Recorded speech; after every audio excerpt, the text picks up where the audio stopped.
Assalamualaikum warahmatullahi wabarakatuh. Saya Aditya Eko Nugroho, calon guru penggerak angkatan 9 dari SLB Negeri Jepara, Kabupaten Jepara. Di sini saya akan memaparkan koneksi antar materi pada modul 1.2. Setelah saya menjalani pembelajaran dari modul 1.1 hingga modul 1.2 ini, berikut adalah hal yang menjadi pembelajaran bagi saya. Saya akan merefleksikan pembelajaran yang sudah saya pelajari dari modul 1.1 hingga modul 1.2 dengan model 4P. Yang pertama, peristiwa, yang kedua, perasaan, yang ketiga, pembelajaran, dan yang keempat, penerapan. Yang pertama, peristiwa. Momen yang paling penting atau menantang atau mencerahkan bagi saya dalam proses pembelajaran modul 1.1 hingga modul 1.2 adalah: 1.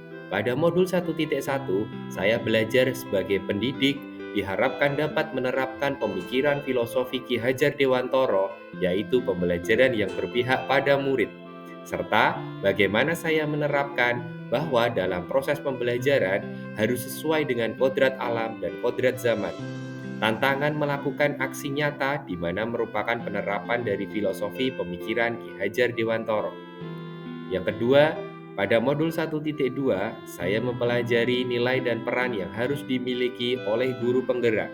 Dari nilai-nilai tersebut, saya harus bisa menerapkan dalam proses pembelajaran sehingga dapat mengembangkan peran sebagai guru penggerak untuk mewujudkan profil pelajar Pancasila. Kaitan antara modul 1.1 dan 1.2 yang saya pahami adalah seorang guru harus bisa menuntun murid sesuai kodratnya, baik kodrat alam maupun kodrat zaman, sehingga proses pembelajaran harus berpihak pada murid.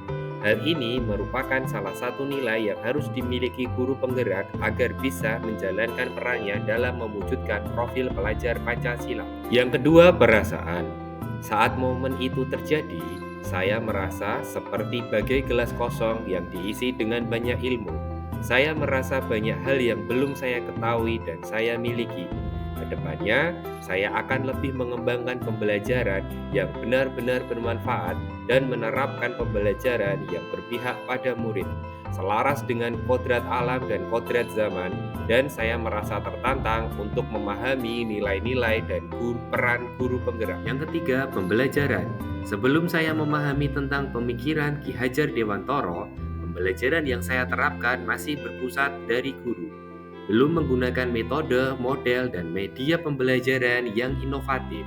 Setelah memahami pemikiran Ki Hajar Dewantoro dan memahami nilai dan peran guru penggerak, saya termotivasi untuk mengembangkan diri dan mengembangkan proses pembelajaran bagi murid untuk mencapai kebahagiaan yang setinggi-tingginya. Yang keempat, penerapan. Pengembangan diri sederhana yang saya lakukan adalah dengan merancang dan melakukan pembelajaran yang berpihak pada murid, menuntun mereka sesuai dengan kodrat alam dan kodrat zaman, membentuk kelompok praktisi dan berkolaborasi dengan semua pihak yang terkait dengan pendidikan untuk bersama membuat pembelajaran yang berpihak pada murid. Secara mandiri, mengupgrade kemampuan diri, baik melalui pelatihan-pelatihan resmi maupun melalui tutorial YouTube untuk dapat berinovasi dalam dunia pendidikan, menjadikan pengalaman-pengalaman yang ada sebagai bahan refleksi diri sehingga menjadi insan pendidik yang lebih baik lagi. Demikian yang dapat saya sampaikan tentang pemaparan koneksi antar materi modul 1.2. Terima kasih. Salam guru penggerak, tergerak, bergerak, menggerakkan. Wassalamualaikum warahmatullahi wabarakatuh.